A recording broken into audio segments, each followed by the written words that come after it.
So you want to know more about 21 Pilots? I can Wasn't probably there help you out with that it. I thought it was going to be more, but I can understand it. It was a Something good funny order. but interesting at the same time. I highly recommend Futurama.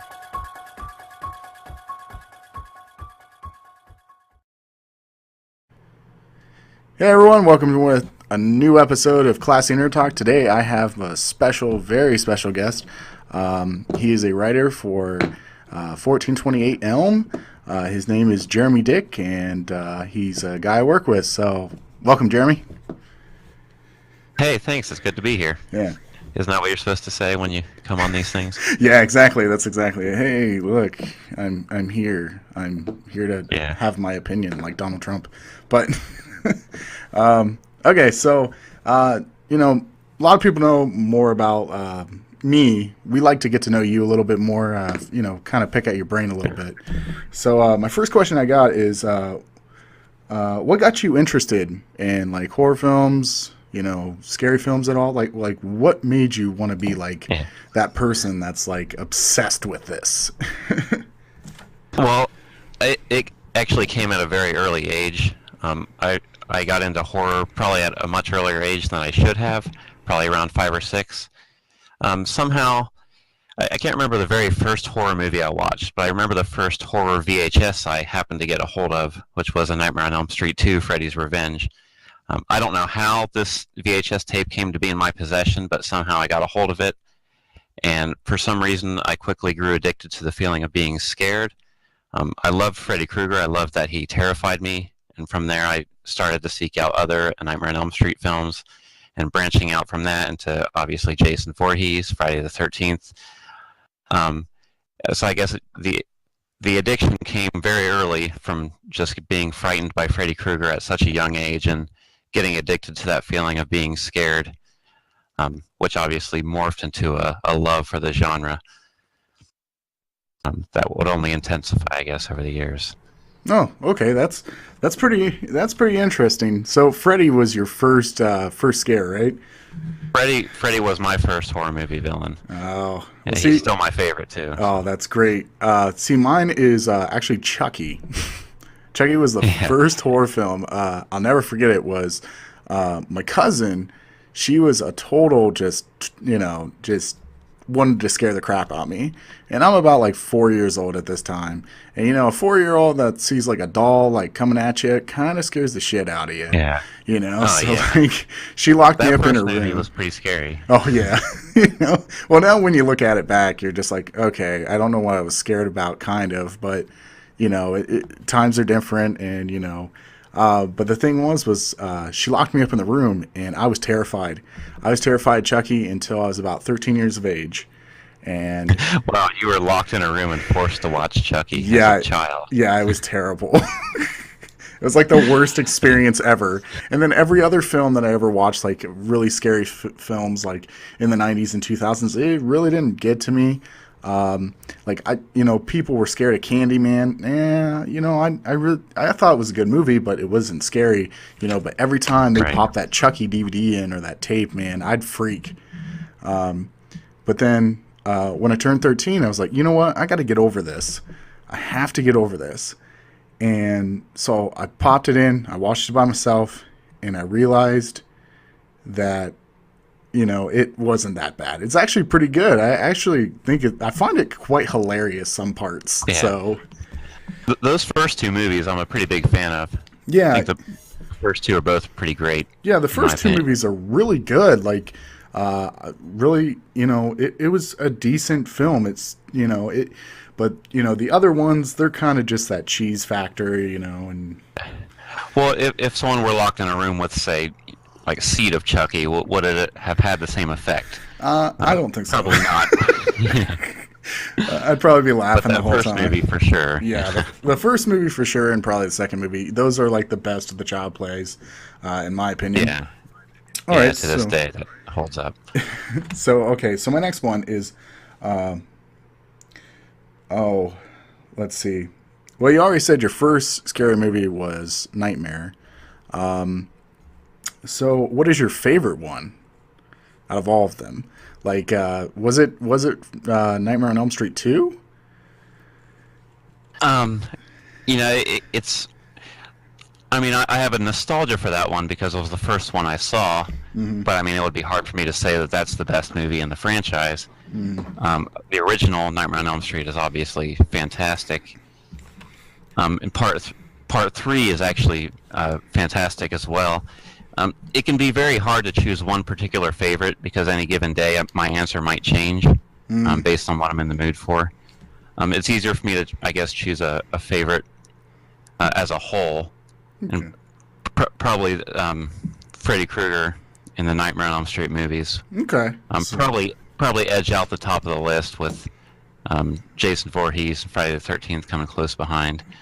I probably couldn't possibly choose a number one favorite horror movie just because I love so many different ones in different ways. Well, what's the one you've watched the most? Like, is it Nightmare on Elm Street? I would think it probably would be. Well, they used to marathon the Friday the 13th movies on every single Friday the 13th, and even though they were edited for television, I never missed one. So I don't think they marathoned the Freddy movies quite as much. So if you're factoring that in, it's very possible I've probably watched the Friday the 13th movies more than anything. But there was also a period where I was really obsessed with the movie Killer Clowns from Outer Space. And I can tell you I watched that a ton of times over the years as well. Oh, wow. Yeah,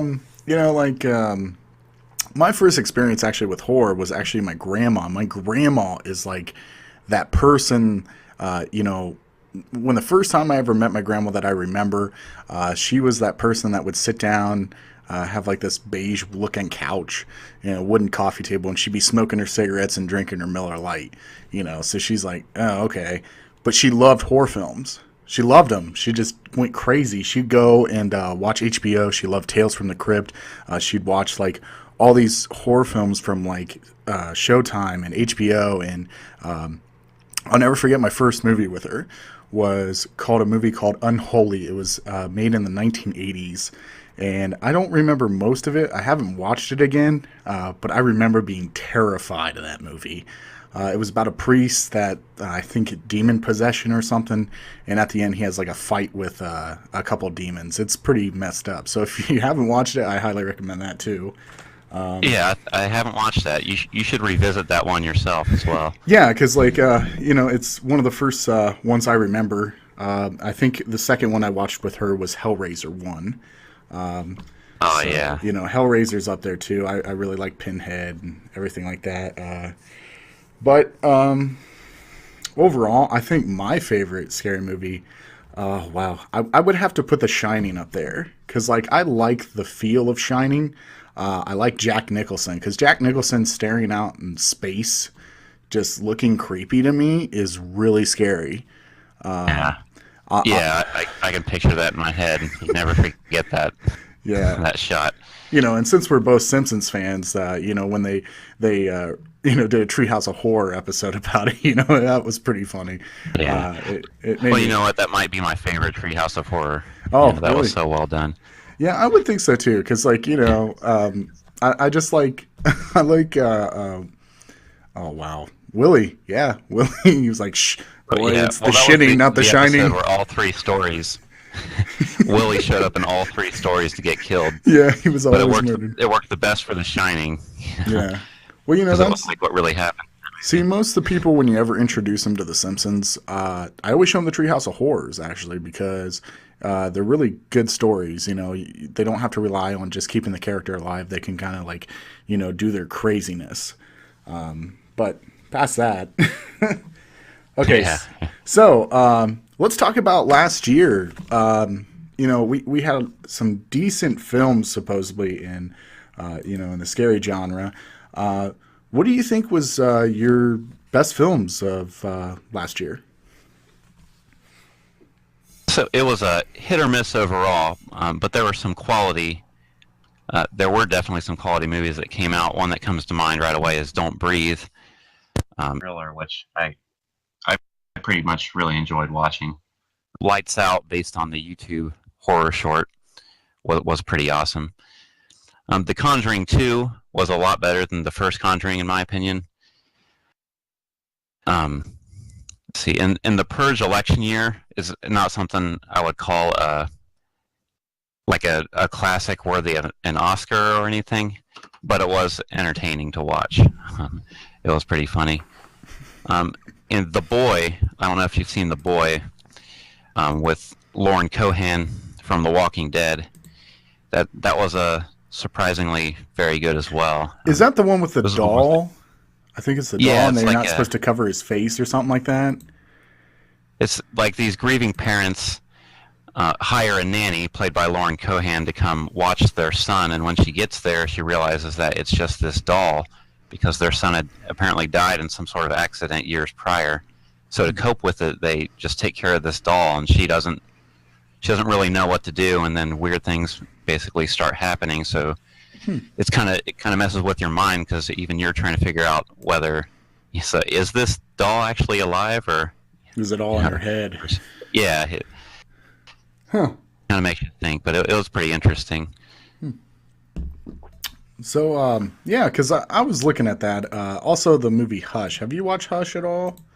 Hush, yes. The Netflix movie. Okay. Yes, I can't believe I forgot that, but that should have been included in that list of awesome new releases for 2016. Okay. See, what I'm looking at, I think my favorite movies of this year, actually. Don't Breathe. Here's the thing about Don't Breathe. I liked it. I like the environment that they use for that movie. But overall, the twist, the twist in the ending needed a little bit of work. But overall, it was a decent movie. Well, I'll give you that. The ending, the epilogue was implausible, or not very believable, I guess. Yeah, I guess I should say, but but leading up to that, as far as being a thriller, I thought it was really good. Yeah. The scenes in the dark, trying to get through the dark, knowing this guy is in there somewhere. There were some pretty intense moments. Yeah, the twist of the movie is actually pretty decent. The ending twist, though, I really didn't care too much for, but overall I could see why it was a really good movie of 2016. Yeah. I think they're just trying to leave the door open for a sequel. Oh, yeah. I would think maybe so. That's why they wrote it that way, without giving away exactly what happens. But the other one I would have to say this year that I really liked, actually it's my favorite one this year. Some people don't consider it a scary movie, but I really liked it, and that was 10 Cloverfield Lane. Have you watched that yet? That one slipped under my radar. I meant to watch it and missed it in theaters, so that's not out on home release, I don't think, yet, or is it? Oh, I think it is, because it came out like last year. It must have snuck it out. Yeah. It snuck out, but I really like the movie. I think John Goodman makes that movie terrifying. That movie, halfway through the film, there's a huge twist, and that movie just becomes like a complete scary movie. Because like leading up to the scary part, it was all just, normal build up. These people living in a bunker and they're trying to survive, but they don't know what's going on outside. And then the twist happens and you're like, oh, wow. There's a part of the movie where, I was really shocked, you think you're about to predict, what's going on, and then it's done, and you're like, holy crap, I didn't see that coming. So I really thought that was my favorite one this year. Probably next to, I'm thinking, I'm just looking at all these lists right now. So I'm thinking the other one, I haven't watched The Conjuring 2 yet.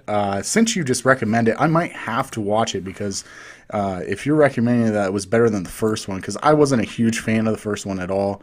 I wasn't really either. So I guess that's why I was surprised. Maybe my hopes were low going in.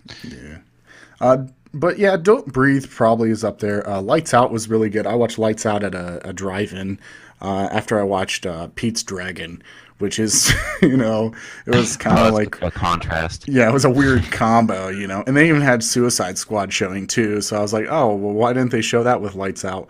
But they didn't. They had Pete's Dragon.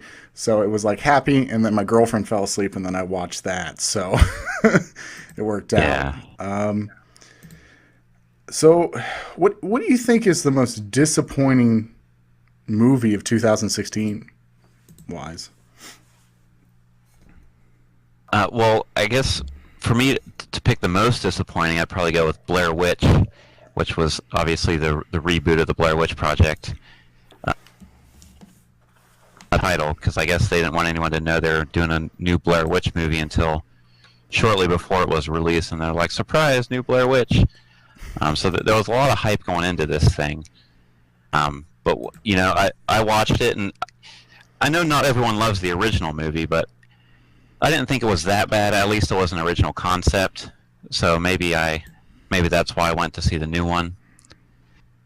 But it was just bad. It's not like The Witch, which I hear a lot of good things about. Yeah. But aside from that, I got another disappointing one for you that just came to mind, and that would be Rob Zombie's 31. Oh, Now, only Rob Zombie could take such a promising concept and just ruin it so badly. with because it actually, if you read the synopsis or the plot, it sounds really good. Mm-hmm. A group of people, get kidnapped and taken to this murder park or wherever, or a bunch of clowns are hunting them down. It's kind of like Manhunt, the movie. But then you start watching it, and it's like all of the good guys, none of them are likable at all. Oh, no. It's like... I know what you mean. That movie was, because that's the thing that most people need to realize is, like, when you have a movie like that and you have good people, the characters that were supposed to be the people you're rooting for sucked. Exactly. Like, they were terrible. Yeah. You want those people to live. That's what you're wanting to do. That's what makes that horror film the horror film it is, because you're wanting to make sure that those people live, but in all reality, in the back of your head, you're like, they're gonna die. Yeah. Like Sherry Moon Zombie, she was basically the exact same character she is in like The Devil's Rejects. Only she's not killing people this time, but she's still acting like I guess this trashy, slutty type of persona. Mm-hmm. And then suddenly there's these clowns chasing after her. So the character development was really bad. Like I said, I didn't care about anyone. I wasn't rooting for anybody. I guess they make some of the clowns Nazis just in an effort to make it clear that they're the bad guys. Otherwise, it'd be harder to tell. But, that's the thing. That's like Nazis. That's kind of like zombies. There's only certain movies that I'm gonna watch that are zombie-related movies because they're good. And most people are like, oh, well, what's your favorite zombie, thing? And most people say Walking Dead, but I actually think my favorite zombie movie is probably 28 Days Later and 28 Weeks Later.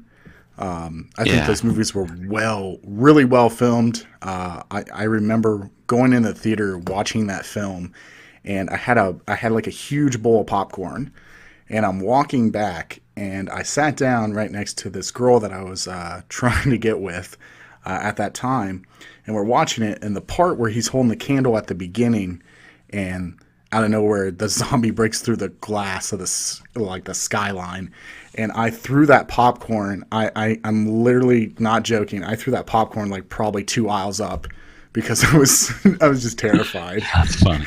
Yeah, and it's hard to get zombies to scare you, especially these days. Well, yeah. So for it to accomplish that is awesome. Well, the problem is with zombies is it's been shoved down our throats lately.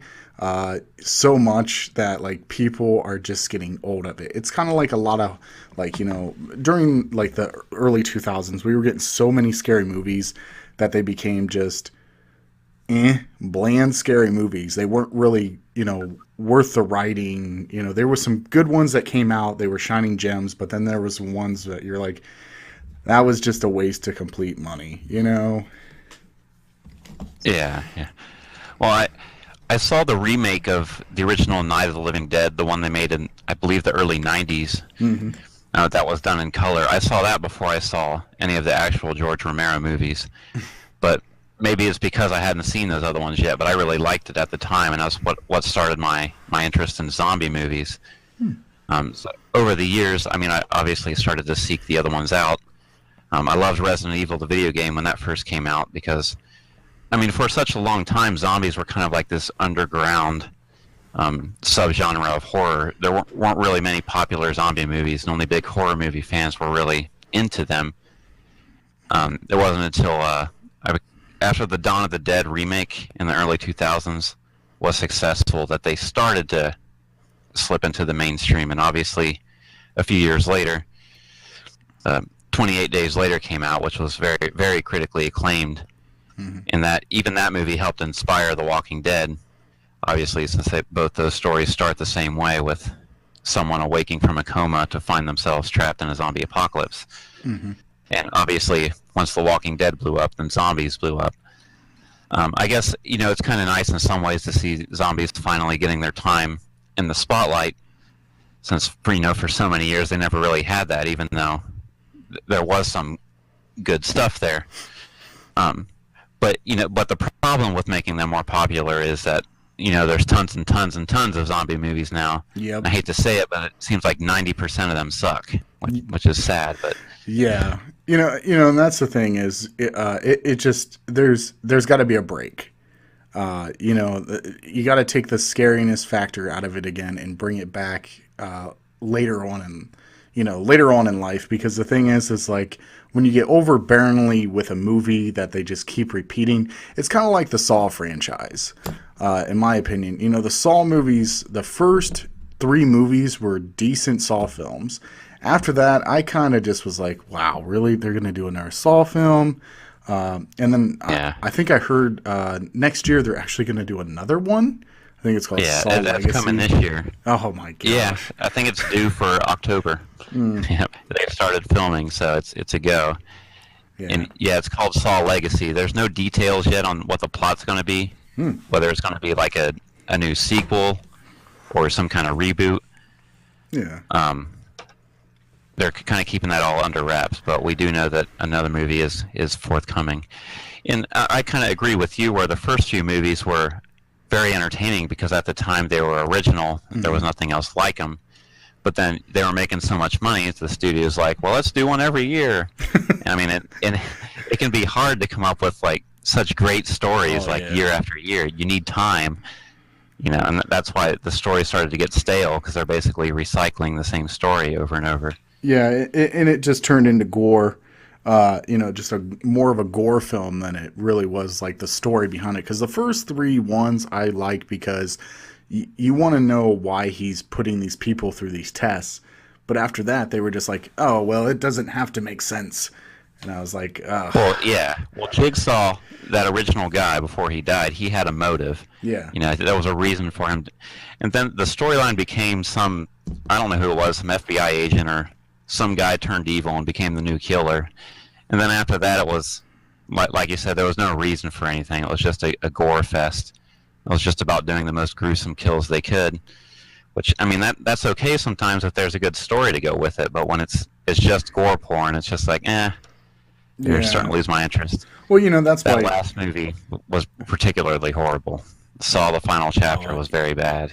Yeah, and the thing was when you get to that gore factor, and sometimes it's just too gory that people are like, oh, it's so scary. Actually, it's just really gross. It just overbearingly, like, okay, people always told me, watch The Human Centipede. It's scary. And I watched it, and I was like, that isn't scary. That's just a bunch of goriness. Yeah, it's like, that's just gross, and there's a difference there, Yeah, like, there's a difference between gore and then having a genuine scary film. Now, what I'm going to say with that genuine scary film, I actually think that in the last 5 years, I've had a really good movie that some people hate this movie, but I really thought it was a great scare movie, and that was the first Insidious.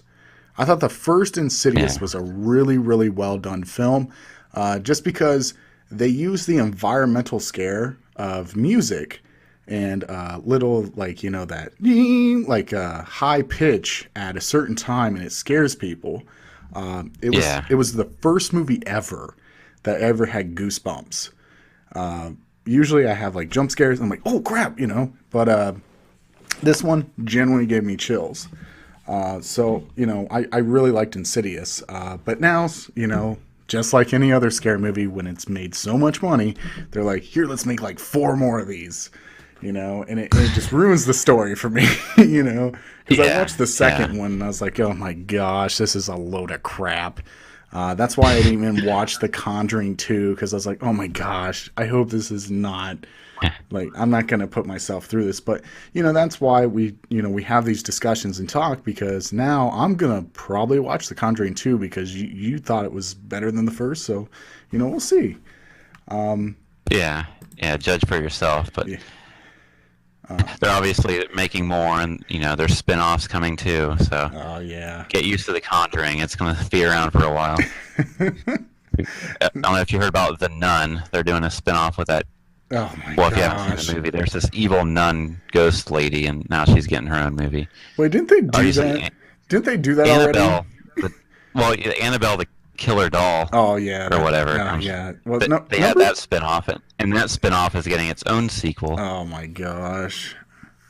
Annabelle 2 comes out in a few months, I believe. It's just going to turn into an action film.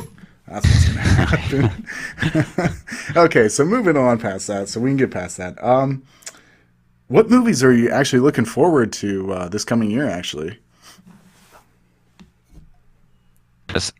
Well, in a few months, Jordan Key and Peele has this movie coming out called Get Out, which I was talking to you earlier, how I appreciate when movies are very unique, when there's nothing else like it. Yeah. That's something that always appeals to me, and Get Out certainly fits that bill. It takes the subject of racism, but obviously the movie sounds like it should be some sort of comedy, but it's really not if you watch the trailer. Because an African-American man, for the people who don't know, he's visiting his girlfriend to meet her parents for the first time, his white girlfriend. Mm-hmm. And let's just say there's something strange about this suburban town he visits. There doesn't seem to be hardly any other African-Americans there. And he's warned by one of the few that he needs to get out of the town. And then it seems like everyone there is racist, and they're coming after him. And being directed by one half of Key and Peele, it seems like this should be just a big farce, like a big comedy movie. But like I said, watching the trailer, it actually looks pretty legitimate. Mm-hmm. So that's certainly high on my list, and that's coming fairly soon, next month in February. So that's why that one comes to mind pretty quickly. Yeah. Trying to remember. There's a movie called Death House, which is more of an indie film, but it's being billed as, I guess, the Expendables of the horror genre, because it features many different horror movie actors. That includes Kane Hodder, who played Jason Voorhees many times, Tony Todd, the Candyman, Bill Moseley and Sid Haig from the Rob Zombie films. It was actually co-written by Gunnar Hansen before he passed away, who played Leatherface in the original Texas Chainsaw Massacre. So basically, with all these different horror names on it, that's another one that's on my horizon. It's coming this year, but there's been no release date yet set for it. Okay. So I can keep there's actually a handful of movies here we can go through that. Yeah, I think the one that they keep coming to mind. Yeah, because the one that I watched the trailer for today, that looks really good in my opinion, but also kind of reminds me of Shutter Island, is The Cure for Wellness. I don't know if you've watched the trailer for that yet. I think this I was reading about it, but I haven't watched the trailer. It sounds interesting, though, for sure. Well, it's got what's his name? Oh, it's got Jason Isaacs in it. Jason Isaac played in films like, who did he play as? Oh, he played Draco Malfoy's dad. He also played in The Patriot. He played the evil villain on the horse that kills Heath Ledger. So they got like an iconic like villain role guy going on there. And Dana DeHana, I think that's how you pronounce his name. He played like Green Goblin in The Amazing Spider-Man 2. He also played in Chronicle. Supposedly, like what this film is about that I know of so well is supposedly he's like some type of doctor or something, and he's going to like this mental institution, and he's trying to figure out what's going on. And when he gets there, he actually finds out that he can't leave. That's what one of the inmates tells him, and he ends up getting in a car accident. And they start experimenting on him, and it's called the Cure for Wellness, which is like in this blue bottle. And if you look it up online, you'll see the blue bottle. But they put it on people's tongues and stuff, and supposedly it makes them get well. But in all reality, it's probably something 10 times worse. But it looks pretty interesting. So if you think that, I think this is going to be a decent movie this year. It's going to be like a Don't Breathe type deal where, it's going to have like its really good parts, but sometimes, they leave that gap of like some things that need to be fixed. Well, I love psychological horror, and it sounds like that movie's going to be full of that. So yeah, I would think that I'll be one. paying attention. The other two that I'm really excited for is Alien Covenant. I'm a huge Alien fan. And, it's been how many years since we've had like an original Alien film? Except for Prometheus. Prometheus, is like that prequel to everything supposedly. But, Ridley Scott, he's like, oh, well, that doesn't make sense. It's not really part of that universe. And I'm like, dude, Ridley Scott, you need to shut up, dude. Like just intertwine your freaking series, quit being like, no, that's not part of it. I was like, there was a freaking xenomorph at the end of the film. Like, how can you not say that's part of not the same universe? But I thought Prometheus was really good.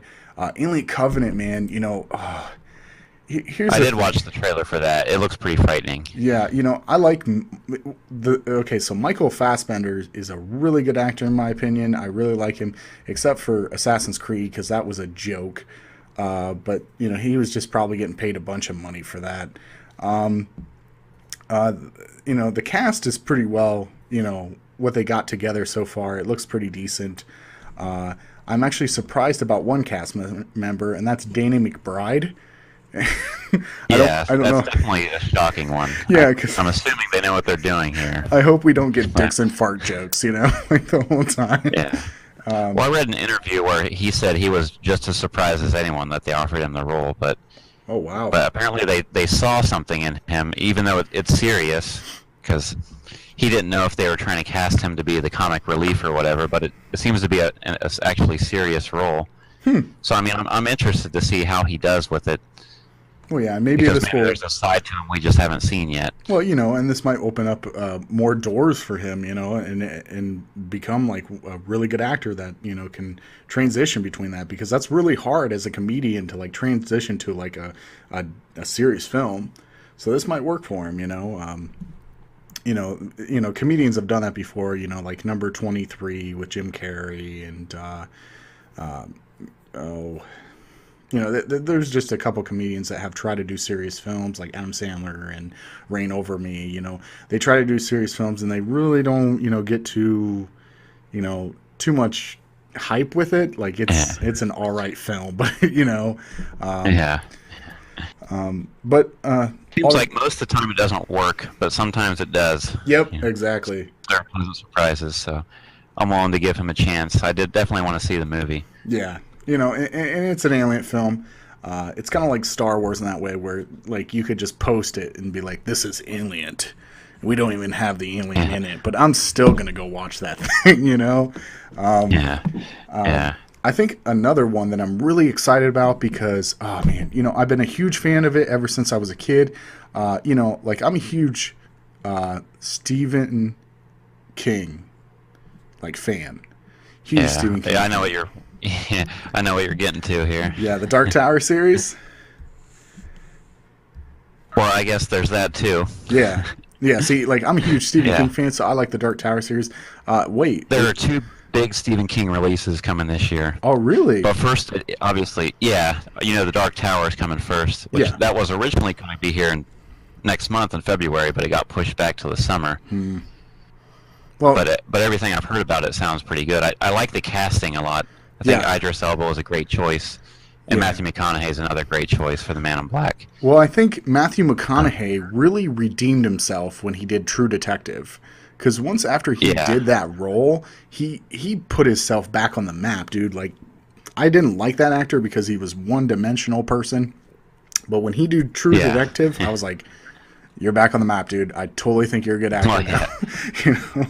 Yeah, I had written him off a long time ago, so like I was just as shocked as you when True Detective came by and showed that there actually was something there with him. Yeah. Help erase that memory of Texas Chainsaw 4 out of my mind. No. I held that against him for a while. But yeah, I think the Dark Tower series, the movie is going to be really good. You know, and I trust the casting completely with it, so we'll see. You know, what's the other Stephen King film that I probably don't remember? The other one is actually the upcoming remake of Stephen King's It with Pennywise. Oh yeah, that's right. That's coming September 8th of this year. And Bill Skarsgård is actually playing Pennywise this time around. I feel like I should know what he's in, but I don't. I know his brother was in True Blood, and his brother plays Tarzan in that new Tarzan movie. So I can tell you all about his brother. But they've released some pictures of Bill Skarsgård in the Pennywise makeup, and it looks pretty good. I mean, I think we'll always appreciate Tim Curry's version, probably the best. That's probably not likely to be topped. Yep. But some of the pictures released from the new movie do look pretty promising, and they're saying it's going to have a hard R rating. Oh wow! So we don't have to worry about That's good because that's PG-13. Exactly, that's the biggest problem that horror films do. That is, they think, oh well, we can get to a we can get to a bigger demographic if we put it at PG-13, so we can get those teenagers scared. It just doesn't work out because you need to have that scary factor, and that's the thing that people want, is it being terrifying. I want it to be so terrifying that I gotta check my pants after I watch that movie.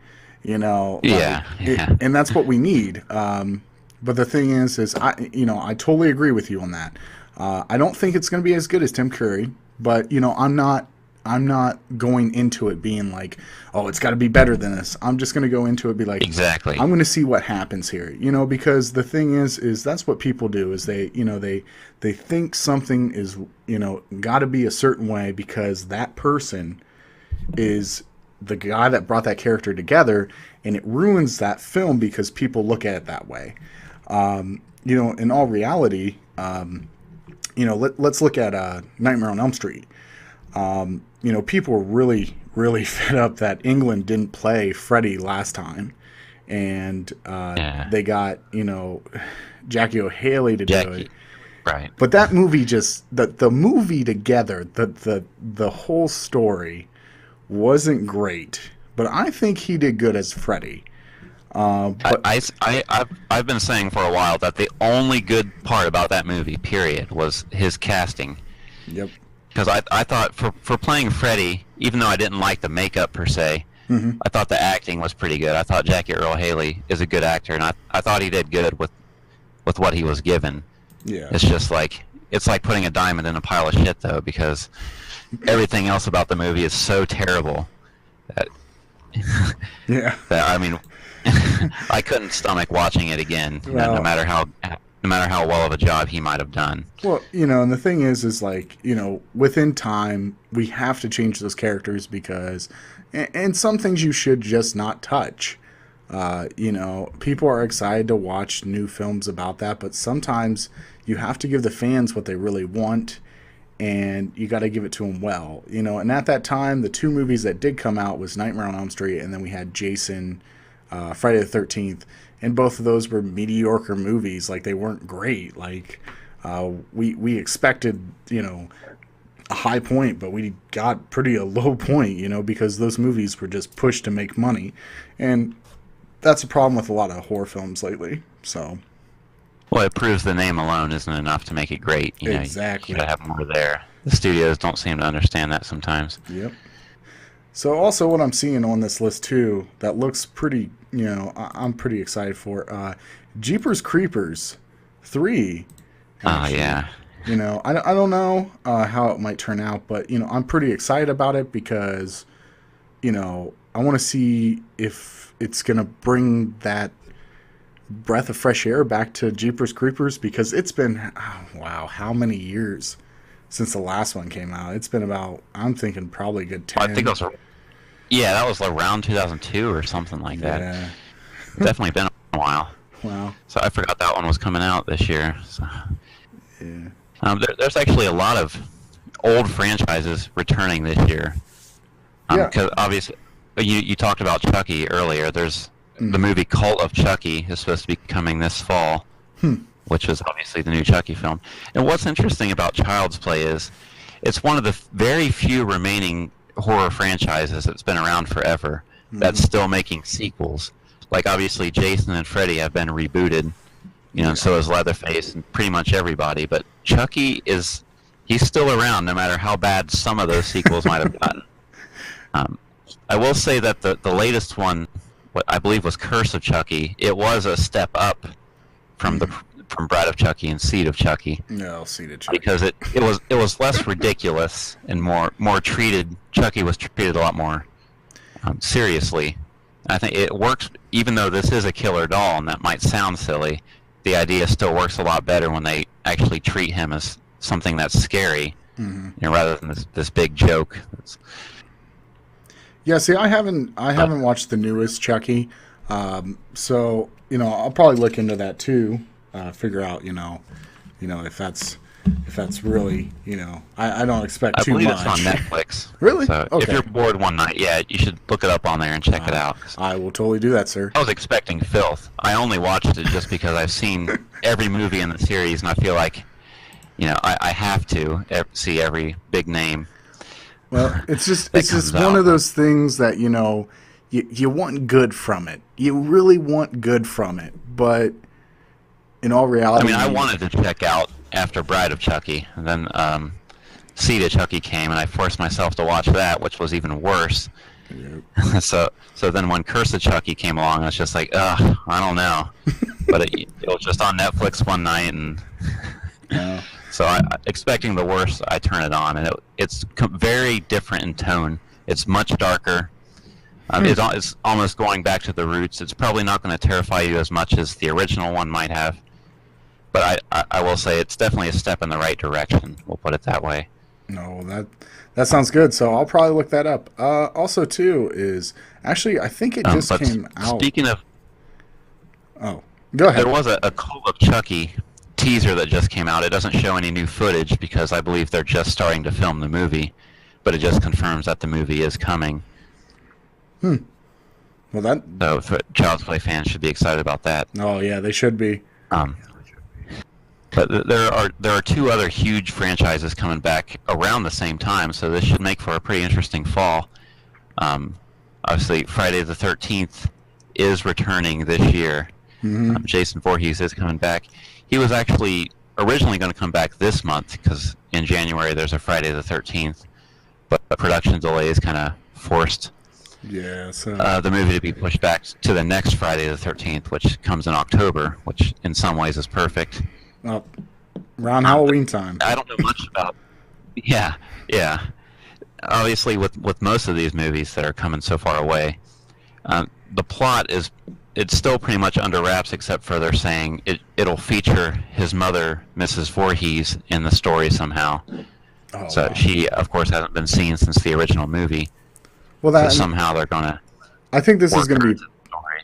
Yeah, I think this is going to be perfect actually because, also this movie comes out and the video game that's been very hyped that me and you have played the beta for, so this might be a great tie-in with that because it's going to bring, because I thought the beta brought, the life of Friday the 13th back. I felt that it was a great article. And also he has an article that he wrote about this beta. So if you want to read that, it's up on the page right now.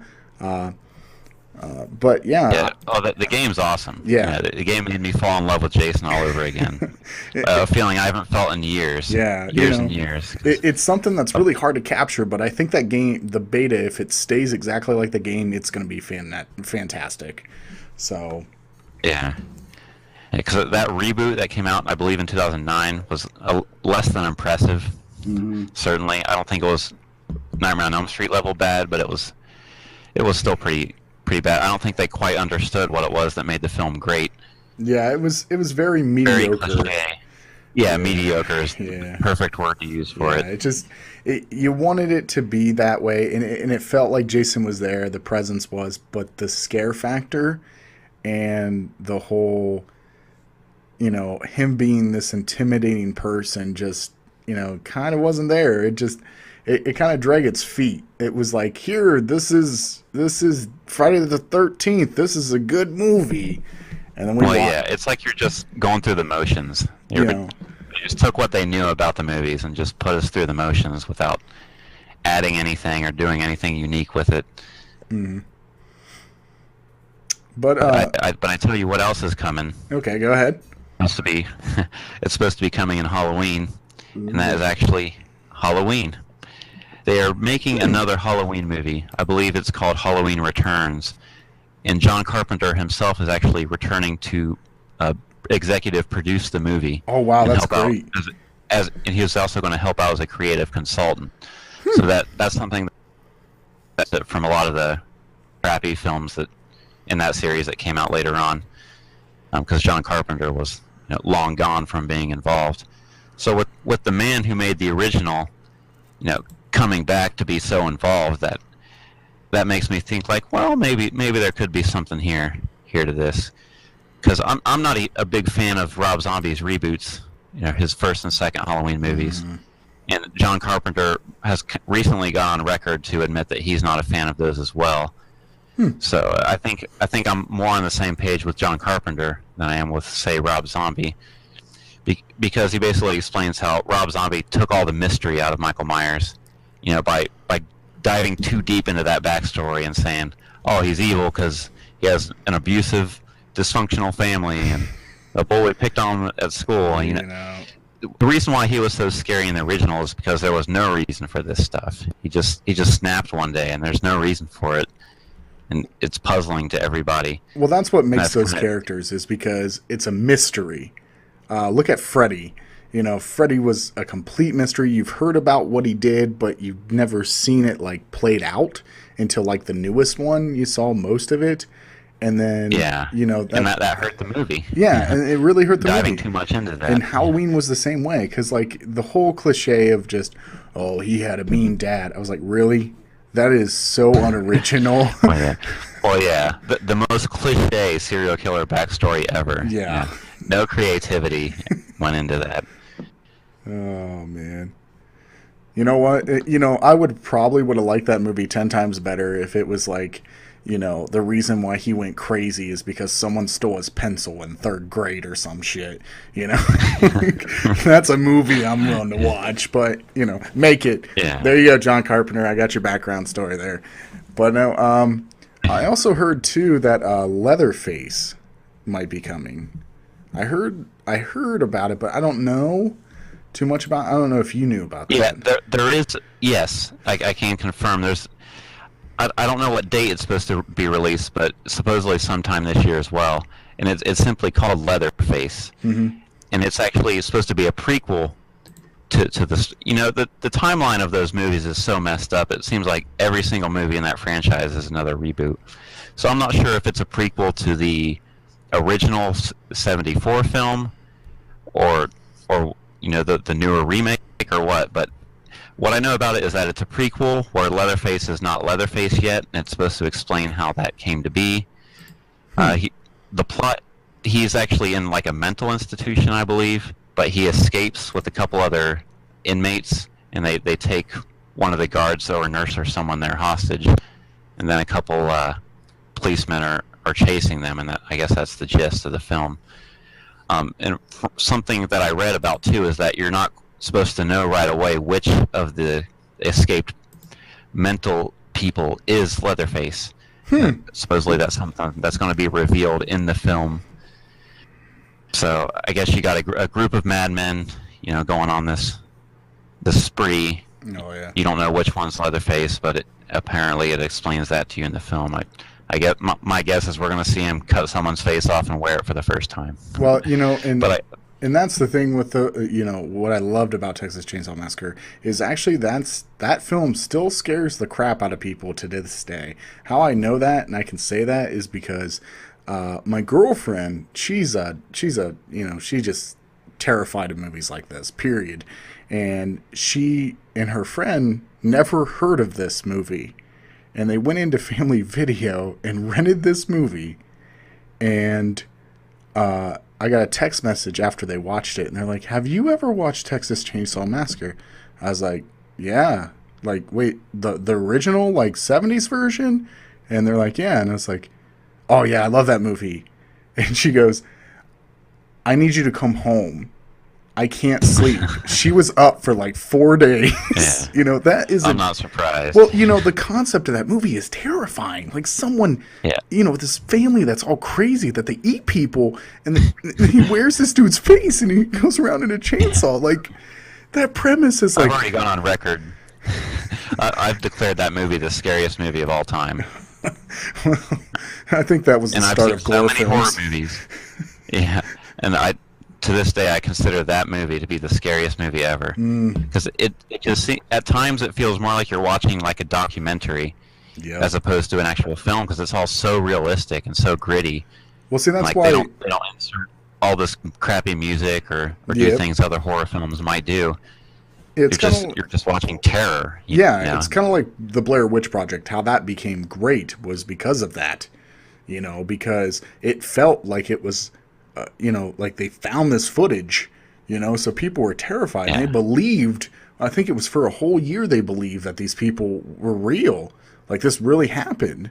It's kind of like, if you ever looked up, there was a movie called Zombie Holocaust, and the director, it's a found footage movie. The director actually paid his actors to go into hiding after the movie was made. And these people die at the end of this movie, and these people literally thought he killed those people. Like they were really dead. And they actually had to get a court order to go out and find those people because they really thought they were dead. It's actually, so that's the thing, when they make it realistic like that and it's something original, I just want to be at that table at that time when someone was like, let's have a story about like this cannibalistic family that has like this guy that carries around a chainsaw and he's like in an apron and he's got a freaking skin for, tears off someone's face and wears it. And I'm like, that's a movie that's award winning right there, terrifying. So, I think that meeting I want to be part of, and the meeting where someone thought sharks in a tornado was a good idea too. So, that would have been a really fun meeting to sit in on. I just wanted to see the reactions. Like that's not going to work. They have that same. Seems like they have that same meeting every year as well. Yeah.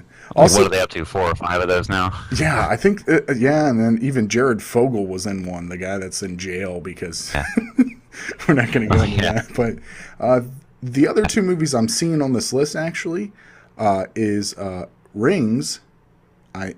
Is it a reboot? Do you know anything about that?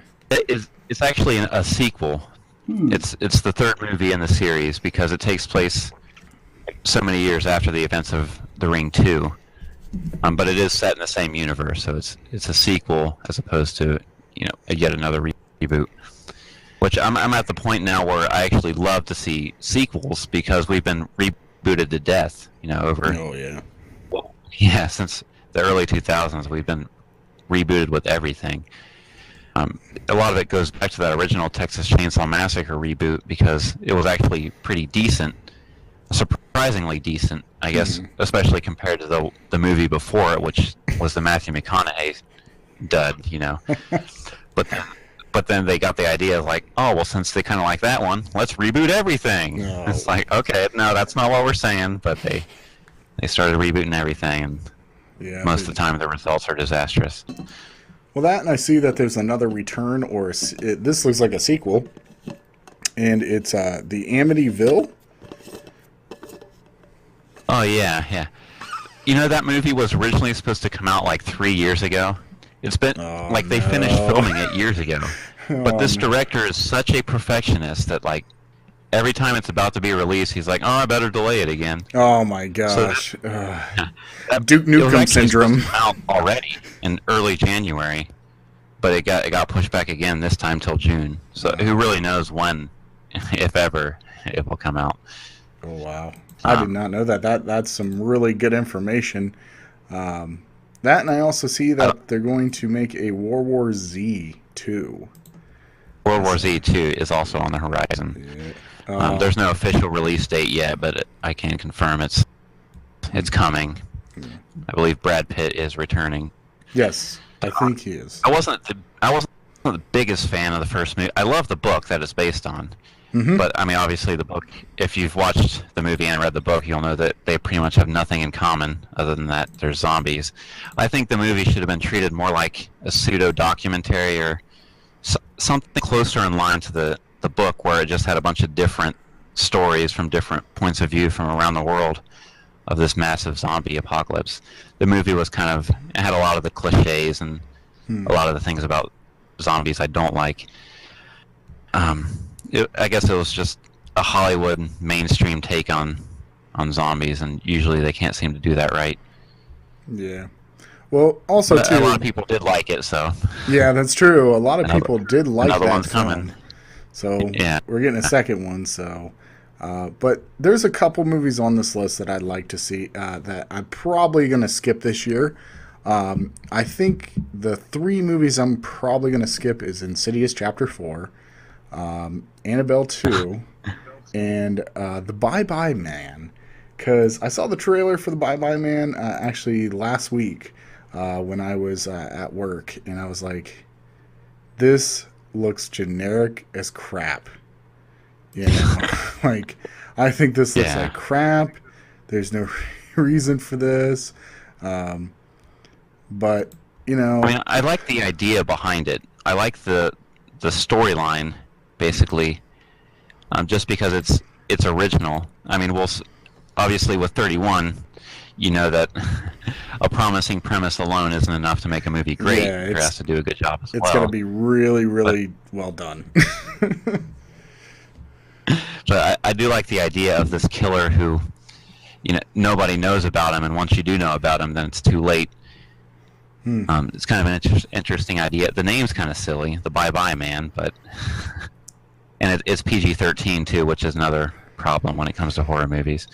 I mean, I'm not saying movies need to be like full of nothing but gore porn and, you know, F this and F that, but when movies are made PG-13, they have to tiptoe and they have to avoid showing a lot of stuff.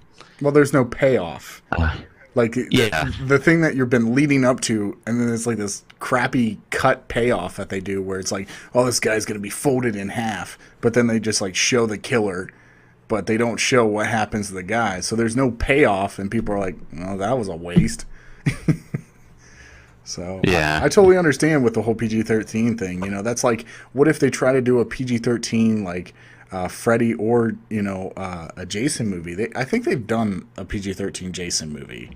I think the last Friday the 13th was PG-13, wasn't it? It might have been. I can't remember for sure. Yeah, I'll look that up. But it seemed like it was so tame. It might as well have been if it wasn't. Yeah, so I don't think there was anything. Yeah, I was just, you know, I was really upset with that. You know, some of those movies that just need to be rated R, they need to be rated R. They don't have to be. You know, that's the problem with horror films like that. When you like step down the violence in it, because that's what scares people too. You know, is some of the violence that this, you know, person inflicts on them. It scares you. You know, so. It does not say if it was rated R or not, so I don't see anything that says it, but that's something I'll figure out.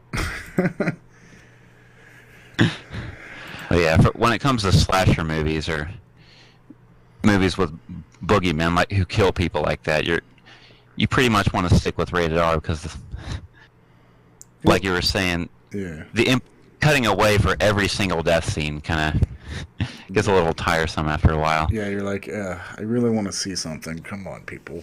Yeah. You know, yeah, it doesn't need to be over the top gore, but you don't have to cut away for every single death scene.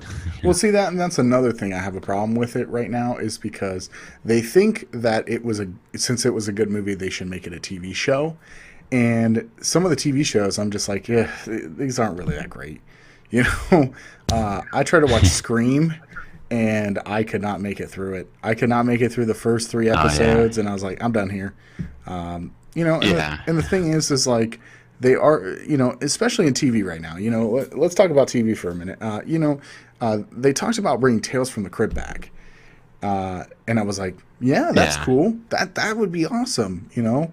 And then they told me who was wanting to like make those. Wait, yeah, I was going to tell you there's some bad news come along with that. Yeah, it's M. Night Shyamalan. Yeah, well, I kind of went through a lot of the same motions. I'm reading about, Tales from the Crypt is coming back. It's like, oh, sweet. Oh, but there's a catch. It's being developed by M. Night Shyamalan. It's like, ugh. It's like the Crypt Keeper also won't be. It'll be a different Crypt Keeper. It's like, ugh. Yeah, those are just like, terrible ideas. They were talking about they're talking about making the whole story like a season long, you know, like American Horror Story, as opposed to having one story per episode like the original format. Well, see, that's the thing with American Horror Story. American Horror Story is a fresh breath of air.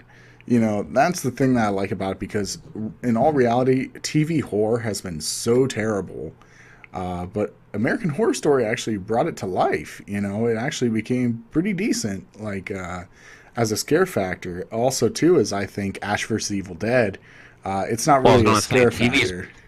But it's becoming a lot more legitimate for horror, because you got obviously several seasons of American Horror Story, which people love. The Walking Dead, we don't even need to get into how popular that is. Yeah. And Ash vs. Evil Dead, if anyone out there listening has not watched this yet, they need to, because Ash vs. Evil Dead is fantastic. Yep. If you're a huge Evil Dead fan and you haven't watched the first 2 seasons, you are very, very behind, sir. Or, you know, lady, you need to jump on that, because it's totally worth it. Also, what I have to put up in there, because it's kind of a scare factor, more of a thriller, I would think Westworld. Westworld should be up there a little bit, too, because it does have that scare factor. But it's more of like robots taking over type thing. It has a lot of creepy moments. Yeah. Yeah. There are some dark moments on that show, which it did get renewed, so eventually we'll be seeing season 2 on HBO. Well, that'll be good. I'll be happy about that. I'm not mad at all, man. But yeah, so past that, I'm pretty excited about, you know, this year, and you know, this year coming up, and, you know, a bunch of scary movies to watch. You know, I'm pretty psyched about Alien. So, you know. Yeah. But well, it's going to be the year of the slasher movie mostly, because we got, I guess, going through the list, we've got Chucky, Michael Myers, and Jason, and Leatherface, all coming back. You know, and I believe there's another Hellraiser in the works as well. Oh wow! Although it's not Doug Bradley playing Pinhead, so that's the bad news there. I don't know if you saw the last Hellraiser movie where they finally replaced him with some other guy. It was beyond horrible. I think the last one I watched was Inferno. And oh yeah, that was one you checked out, huh? That one was very laughable and pretty ridiculous too, because I don't remember most of that film, but I remember it was pretty ridiculous. You know, and the thing is like you can find, you know, that's the thing with horror. Also, I don't know if this came out last year, but I do have to mention there is one movie that I do like on Netflix. It's a scary movie right now, and it's available on Netflix. Is The Babadook. Have you watched The Babadook yet? Oh, The Babadook. Yeah. You know, I really think that was a film that came out last year, or it was the year before. But I really, really thought that was a good scary film. So you know, I would have a sleeper hit of the year. Yeah, I would. It's just one of those that you're just like, wow, this came out of nowhere. Yeah. But overall, I think we're looking. I was going to say that, and It Follows. Yep, It was another example of a really original movie. Yep, exactly. You know, it wasn't the greatest movie, but it was a good concept. It was original, fresh. I liked it, you know. So, you know, it's like one of those movies where you watch and you're like, this is good. I can handle this. Like, this is a really good film. It kind of reminds me of Cabin in the Woods. You know, Cabin in the Woods, when I first watched it, I was waiting for this whole, like, scary movie, and then it actually wasn't supposed to be a scary movie. Yeah. It actually became That took really me by good. surprise. Yeah, and I thought it Yeah. was really good. But past all that, so I'm thinking this year is going to be a pretty decent year for horror films. We got a lot of slasher films returning. We got some new films. We got some original, and we got 2 Stephen King films. I think it's going to be a pretty good year this year. Yeah. 2017 is definitely going to be a much bigger year for horror than 2016 was. Exactly. I totally believe that. But okay, Yeah. so that's pretty much what we have today. What we went over. I am Sir Berculator. My guest is Jeremy Dick. Everyone, if you want to know more about Jeremy Dick, I will have a link for the page for 1428 Elm on the description. Also, too, I will have anything else that's relating to that. Also, on my pages, I will put up more articles when he writes them or when he's ever back on the podcast. So I just want to thank you today, Jeremy, for coming on and being part of the podcast. Right on. Thanks. Yeah. All right. Well, Yeah. I'm just saying, 1, 2, Freddy's coming for you. 3, 4, you better close the door.